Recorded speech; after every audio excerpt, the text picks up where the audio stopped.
Ele dispensa toda a apresentação que eu até esqueci, né? Desculpa, agora eu falei em teoria. Eu gostaria, antes de mais nada, de agradecer o convite do BEP por vir aqui. Quero agradecer e saudar a Duda, Tuca, Rafael, Marcelo. Vejo na plateia um grande jornalista, um grande repórter, José Carlos Assis, com quem tive a honra de trabalhar no Jornal do Brasil e espero que em breve integre o grupo dos blogueiros sujos. Posso interromper um minuto? Só vou tomar uma bronca ali, ó. Eu esqueci de uma provocação para você sobre o panelaço e Paraty, o que você acha disso e tal. E eu acho que a gente tem que marcar uma barqueada lá para Paraty. Você quer que eu vá para Paraty? Todo mundo fazer uma barqueada em Paraty, pular lá. Você só chega a Paraty ou de barco. Por isso uma barqueada. Submarino ou então de helicóptero. Por isso. Nem submarino, nem helicóptero. E quero saudar o presidente eterno, ad vitae, do Instituto Barão de Itararé, que é o William Borges. Combatente, o nosso líder e o nosso guia. Quero começar fazendo algumas observações de caráter pessoal e o primeiro, uma sugestão ao Miro, que quando reproduzir essa brilhante introdução que você fez aqui, você se lembre do que eu ouvi ontem do meu amigo Luiz Carlos Barreto, aquele grande produtor do cinema nacional, que contou que num recente evento aqui no Rio de Janeiro, em homenagem ao Lula, organizado pelo Roberto Amaral, o Luiz Carlos Barreto contou a ele o seguinte, ao Lula: olha, presidente, eu durante muito tempo fui repórter do Cruzeiro e cobri a seleção brasileira no tempo do Garrincha. E no tempo do Garrincha, as pessoas diziam, os adversários diziam, não, contra o Garrincha só atiro. Presidente Lula, contra o senhor só atiro. É uma analogia perfeita. Contra o Lula só na porrada, não tem alternativa. A outra observação que eu gostaria de fazer também, de caráter pessoal, é saudar o Bruno Peixoto, esse ator, que me iludiu de tal forma que eu achei que ele era filho dele. Eu quero contar aqui, contei para ele, que seria interessante se ele pudesse acrescentar de alguma forma a essa carta belíssima do filho do Plínio, um episódio decisivo da saída do Nino Carta da revista Veja. No governo militar, o Nino saiu da Veja porque os militares exigiram a saída do Plínio. E o Nino, num estratagema editorial muito inteligente, contratou o Plínio para ser cronista esportivo. Mas os militares não queriam o Plínio nem como cronista esportivo. O Nino não abriu mão disso e o Nino foi embora. O motivo, a gota d'água, foi a questão do Plínio Marcos na revista Veja. E eu, quando era ainda, eu vou falar uma coisa aqui que eu não devia falar, que denota um pouco a minha idade, eu era o editor de cultura da revista Realidade. E a revista Realidade que cobriu Moisés quando recebeu os 10 mandamentos. A Realidade estava presente no Papa. E eu assisti a uma exibição, uma leitura dos Dois Perdidos na Noite Suja, do Plínio, num teatrinho que tinha no último andar, no prédio da Avenida Paulista, no apartamento da Cacilda Terra, querido Galvão Chagas. Não tinha ainda nem sido impresso, nem montada a peça. E, portanto, eu tenho uma identificação muito grande com o Plínio, porque ele é contemporâneo do primeiro período em que eu passei em São Paulo. A outra observação de caráter pessoal que eu gostaria de fazer aqui, o Beck me autorizou a fazer essa revelação.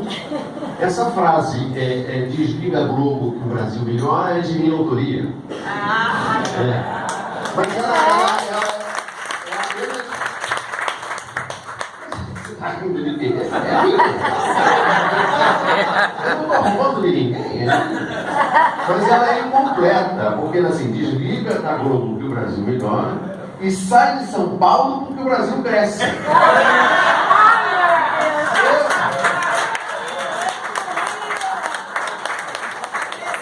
Eu, como carioca provisoriamente exilado em São Paulo, é só você sair do Rio, aqui, na Avenida Rio Branco. Delícia. Na Praça Mauá, você vê que o Brasil está se mexendo em tudo quanto é lugar, menos em São Paulo. São 30 anos de medíocres governadores tucanos, não tem jeito. Então eu aceito a divulgação dessa minha modesta contribuição ao futuro da Globo, mas quero observar que a frase é incompleta. A outra observação de caráter pessoal é que hoje eu fui fazer para o Conversa Fiada um modesto vídeo para inaugurar. Eu fui à sede do Globo, aqui na Rua Elineu Marinho. Eu fui lançar a campanha para transformar aquele prédio no Museu do PIB. Como aquilo está em extinção, aquilo não tem mais serventia nenhuma, aquilo tomba e transforma no Museu do PIB. E aí no caminho, na companhia da minha presidenta, mulher, a baiana Jorge, e a baiana mais bonita da Bahia, nós estávamos no táxi e passamos pelo Sambódromo. E eu lembrei a ela o que aqui nessa sala só os que têm cabelos brancos se lembram. Os que não têm cabelo. Aqui o Roberto Marinho, vamos chegar lá, estamos chegando lá de novo. O Roberto Marinho dizia duas coisas sobre o Sambódromo. Primeiro, ele dizia que o Sambódromo ia cair. Eu estou esperando o Sambódromo cair até hoje. Lá e não cai. Outra previsão do Globo que não deu certo. E a outra, como vocês sabem, o Sambódromo é um cumprimento do espírito do Brizolão, aquela concepção que reuniu Brizola, Darcy Ribeiro e Oscar Niemeyer. E o Roberto Marinho defendia nos seus editoriais uma tese muito interessante. Ele era contra o Brizolão, porque o Brizolão, ao botar as crianças o dia inteiro na escola, ia criar uma casta, uma classe na favela. Essas crianças iam ser informadas, cultas, inteligentes, preparadas, e iam se distinguir do resto da favela e provocar a hostilidade da favela. Então, para proteger essas pobres crianças que iam ao Brizolão, ele sugeria destruir o Brizolão. O Roberto Marinho não perdeu uma oportunidade de ser contra o povo. Ele topou todas. Não é que só o Sambódromo ia cair. É que o Brizolão era contra o povo. Ia criar uma casta. Uma casta. E o Moreira, que o nosso querido Brizola chamava de gata angorada, de tabuca, o Moreira fez a campanha dele para governador, ele levantou o Garcia e ganhou, dizendo que ia manter o Brizolão e fechou, esvaziou, desestruturou, tirou dinheiro, tirou professor. É o trabalho do Moreira, que está hoje fazendo o programa neoliberal no lixão. Mas eu gostaria de falar um pouquinho aqui sobre o meu livro, sobre essa nossa campanha do Desliga Globo. E esse livro aqui é o resultado de alguns anos de trabalho, e ao final, quando ele estava quase pronto, eu consegui reunir na minha casa, depois de muitas mudanças e tal, reunir na minha casa, em umas caixas, as anotações que eu tinha feito ao longo da minha carreira de repórter. Eu ia pegando esses caderninhos e botando nas caixas, até que finalmente eu reuni todas as caixas, contratei um jornalista, e ele, ao longo de 1 ano e 3 meses, reuniu esse material, selecionou, e eu fiz uma última seleção, e para acrescentar ao livro, que já estava praticamente pronto, eu praticamente dividi. Eu, na verdade, tive que reescrever o livro, ou praticamente refazer uma boa parte do livro. E o livro é uma reprodução com a minha letra de muitos desses documentos. São documentos inclusive de valor legal, porque você pode comprovar a datação e a autenticidade deles, com a comprovação da minha letra e com o tipo de tinta que foi usado e o papel que foi usado. Isso aqui tem valor legal. O primeiro documento que eu gostaria de mencionar aqui é um documento de uma entrevista que eu fiz aqui perto com o Juscelino Kubitschek. O Juscelino não estava no poder, eu não entrevistei o Juscelino, não estava no poder. Eu sou tão velho assim. Depois que ele saiu do poder, antes pouco de morrer, ele estava com o BIP, ele era no conselho de administração do Banco do Genro, Benasa, o B. Barbará, que era genro, casou com a filha dele, que ficava aqui na esquina de Presidente Vargas com o Rio Branco. E eu fui lá no Benasa e entrevistei a revista Veja. Essa entrevista não saiu, porque a censura não deixou. Era uma matéria sobre não sei quantos anos, não me lembro agora, de criação do BNDE, não tinha o S ainda, criado pelo Vargas, mas que foi muito utilizado pelo Juscelino para financiar o seu plano de metas. Ele era muito escorregadio, muito mineiro, e não deixou que a nossa conversa penetrasse em campos da política.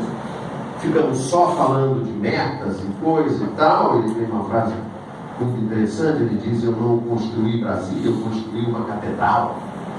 Ele era meio visionário, meio lunático, eu diria, com carioca, tinha uma capital daqui, aquele mato lá. Era um sujeito desprovido de sensação. Mas então tá. Coisa de mineiro. Coisa de Mineiro. Mineiro de empreiteiro. Acabaram a entrevista, eu fechei o meu papelzinho todo e tal, e começamos a falar de política. Sem anotar. Claro que eu cheguei no táxi e anotei tudo daqui para a minha letra. Por que eu mudei a capital para Brasília? Porque eu temia a vila descer. A vila é a vila militar, que ficava estacionada ali em Deodoro. E a vila descia e depois do presidente. E ele temia ser mais uma vítima de os militares virem tomar o poder. Temia a vila vai descer. Eu era vulnerável à força da imprensa. Na Rádio Globo, todas as noites, quando eu saía do gabinete e ia para a área residencial, no Palácio, no Tapete, o Raul Brunini, que era o locutor da Rádio Globo, uma voz belíssima, dizia: com vocês, o maior orador do Brasil, Carlos Frederico Werneck de Lacerda. E todas as noites o Lacerda pregava o golpe contra meu governo, pregava o impeachment. Ou seja, nessa versão muito simplificada, é claro, a capital mudou para Brasília para o Juscelino fugir do Lacerda na Rádio Globo. Na Rádio Globo. É claro que ele não fugiu da Rádio Globo, porque o sinal da Globo chegava a Brasília, mas pelo menos ele se livrou da Vila Militar. Porque a Vila Militar chegava a Brasília, estava ferrada, morria no caminho. Parava em Paracatu. Tem um outro documento que eu reproduzo aqui, que é uma conversa aí já do Tancredo Neves. Quando saiu a notícia que Antônio Carlos Magalhães, que serviu a ditadura, seria o ministro das Comunicações, Ulisses Guimarães, que era presidente do PMDB, disse ao Tancredo: hoje o PMDB rompe com você. É inadmissível que seja o Antônio Carlos. O PMDB rompe com o governo. Era uma fase crítica de transição do regime militar para a chamada Nova República do Tancredo. O Tancredo respondeu, bateu na perna do Ulisses e disse: olha, Ulisses, eu brigo com o Papa, eu brigo com a Igreja Católica, eu brigo com o PMDB, eu brigo com todo mundo e só não brigo com o Dr. Roberto Marinho. E aí eu reproduzo aqui uma reunião que houve para confirmar e sacramentar a nomeação do Antônio Carlos no gabinete do Roberto Marinho, ali na Lopes Quintas, aquele gabinete magnífico que dá para para a Lagoa e para o Jockey Club, e ele uma vez comentou com Armando Nogueira: Armando, o Brizola não pode ser governador. Aliás, eu esqueci de colocar isso. Brizola não pode ser governador do Rio. Armando perguntou: por que, doutor Roberto? Porque ele foi no meu gabinete e não olhou uma vez para a paisagem. E uma paisagem magnífica: Lagoa, Rodrigo de Freitas, Jockey Club e da Jardim Botânico. De fato, foi um lapso do Brizola. Foi um erro. Mas enfim. Aí teve uma reunião na sala do Dr. Roberto. Estavam o Tancredo, Antônio Carlos e o Dr. Roberto. Ele contou isso com o ministro do Tancredo. Eu não posso identificar. O Tancredo se virou para o Dr. Roberto e disse: Roberto, eu acho que você deveria anunciar que Antônio Carlos vai ser o ministro das Comunicações. E o Dr. Roberto, que era mais esperto que eles dois, disse assim: não, Tancredo, é você que tem que anunciar. Não podemos diminuir Antônio Carlos.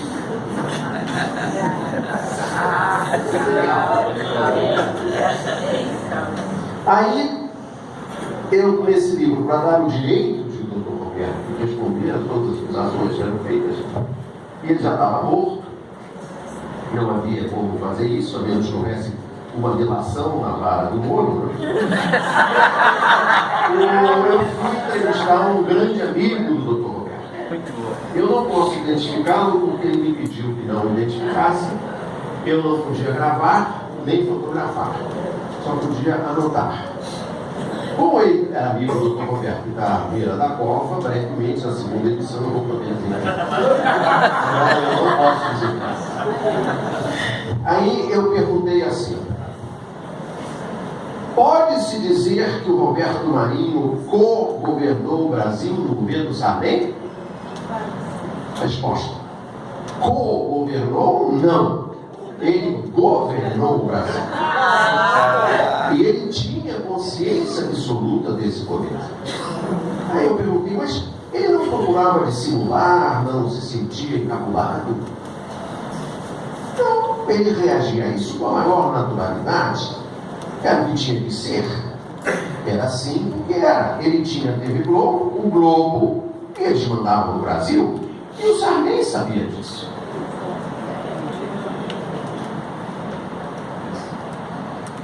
Aí o Sarney foi embora. O Sarney foi embora e o Roberto Marinho ficou sem pai nem mãe, porque ele não tinha candidato à presidência da República. Na sucessão do Sarney, ele não tinha candidato. Ele começou apoiando o Quércia. O Quércia não foi a lugar nenhum. Depois ele foi apoiar o Afif, que até hoje o governo tio. Pior que o Moreira. Serve para todos os governos. O dia que o PCdoB tomar um poder, o Afif vai ser ministro. E o Moreira também.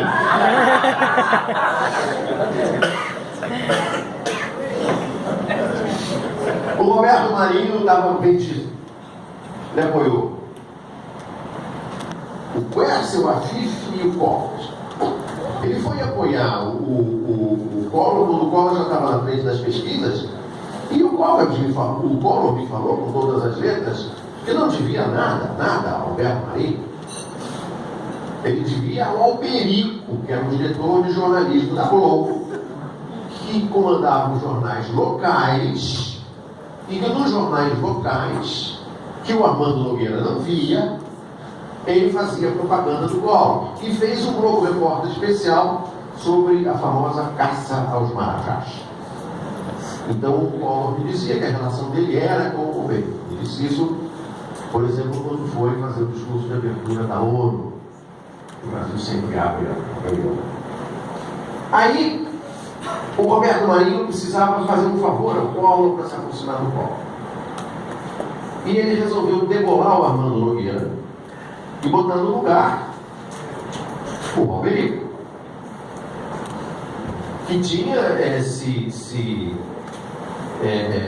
fortalecido, que depois cometeu aquele crime profissional já no cargo de diretor de jornalismo, que foi editar o debate do Collor com o Lula. Mas antes dele chegar a esse lugar, e antes de cair, o Armando Nogueira me chamou na sala dele. Acabou o Jornal Nacional, ele me chamou na sala dele. Eu fui na sala dele, o Armando tinha um problema de fotofobia, está tudo muito escuro, as coisinhas assim, abajurzinho, e óculos escuros. E aí ele me fez um longo desabafo, que eu reproduzo aqui com a minha letra toda, perfeitamente legível, que eu escrevi quando cheguei em casa, meia hora depois da conversa acabar. E ele disse: há um complô do Dr. Roberto Irineu. O Roberto Irineu, para ser usado, é um dos filhos do Roberto. Ele tem nome, mas a gente não sabe. Dr. Roberto Irineu, Jorge Serpa, que era o editorialista do Globo e amigo do Roberto, e do Alberico para me derrubar e colocar alguém aliado do Collor. Aí o Armando faz uma série de considerações, conta inclusive que o Dr. Roberto mandou o SMI descobrir qual era a fonte de uma notícia que eu tinha dado. Isso é um fato simulado. O teu patrão mandar um serviço de espionagem do governo descobrir qual é a tua fonte de informação para divulgar a notícia na televisão dele.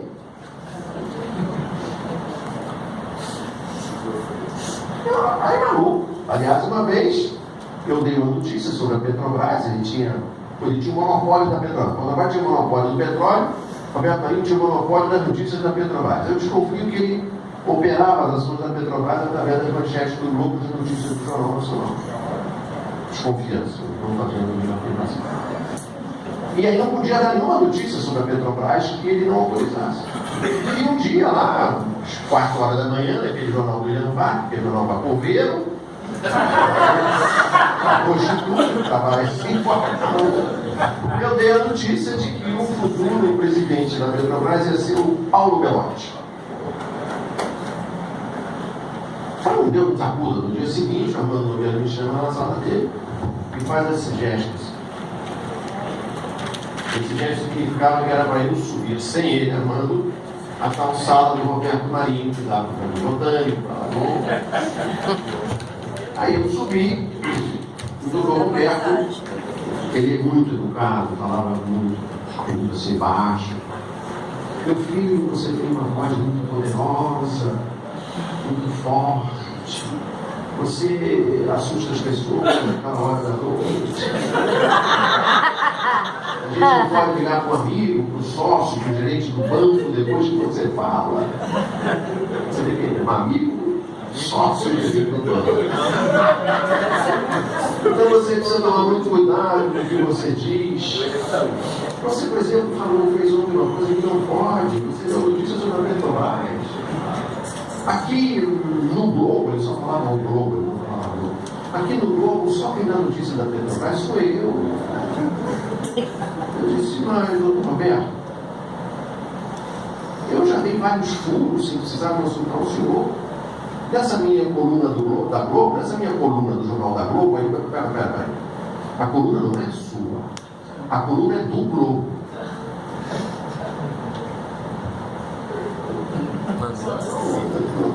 Vamos combinar, né? A coluna é do Globo.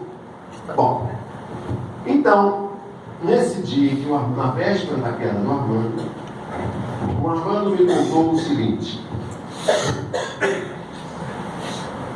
tenho ordens do Dr. Roberto que são verdadeiras epígrafes de livro. Mal sabia o Armando que eu poderia usá-las como epígrafes do meu livro. A segunda ordem é: não quero preto nem desdentado no Jornal Nacional. A única exceção é o Pelé. Terceira ordem: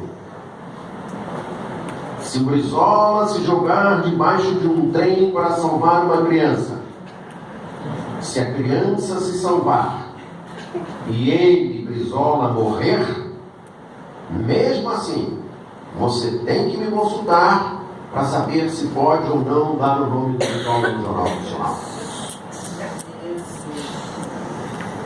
Você tira o nome de Brizola e põe Lula e Dilma na ordem também. A primeira ordem eu considero uma síntese genial. Nem o cidadão Kane, nem o Hearst, que inspirou o Orson Welles a fazer o cidadão Kane, foi capaz de uma frase tão precisa, tão clara, que resume de uma maneira definitiva a filosofia e o pensamento do poder monopolista na imprensa. É assim: Armando, o Globo é o que é, mais pelo que não deu do que pelo que deu.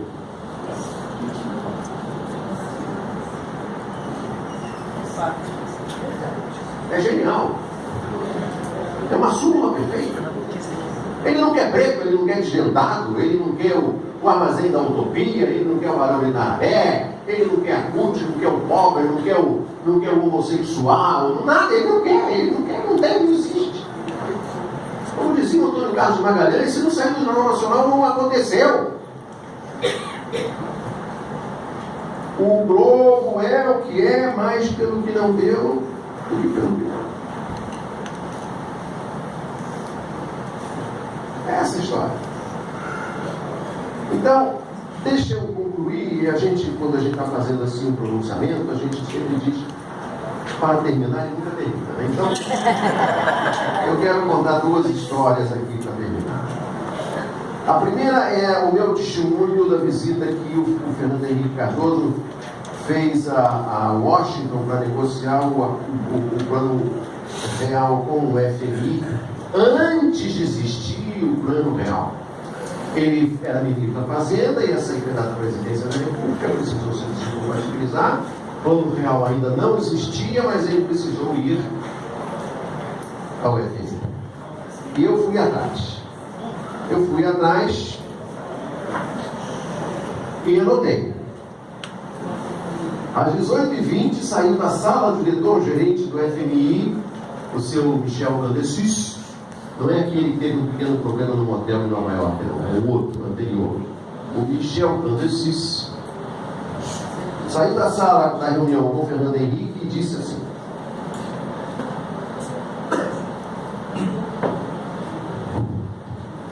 sans excitation, oui, favorable. O plano real não existia ainda. Cardoso, muito trabalho a fazer, mas não longe. Programa: atacar raiz problemas. FMI pode facilitar, desde que conclua negociação com os bancos. Aí saiu lá de dentro o vice-presidente do Citibank, o Sr. Bill Rhodes, que era o presidente do Comitê dos Bancos Credores do Brasil. Vejam bem, amigo, na sala do diretor-gerente do FMI estava o futuro candidato a presidente do Brasil, ex-ministro da Fazenda, o diretor-gerente do FMI e o vice-presidente do Citibank. Sai lá de dentro o Bill Rhodes. Positivo. Sempre confiança, FHC. Bancos começam a assinar papéis do Brasil em outubro, mas é preciso um acordo com o FMI. Ou seja, o FMI manda o Fernando Henrique para os bancos e os bancos mandam o FMI, o Fernando Henrique Cardoso para o FMI.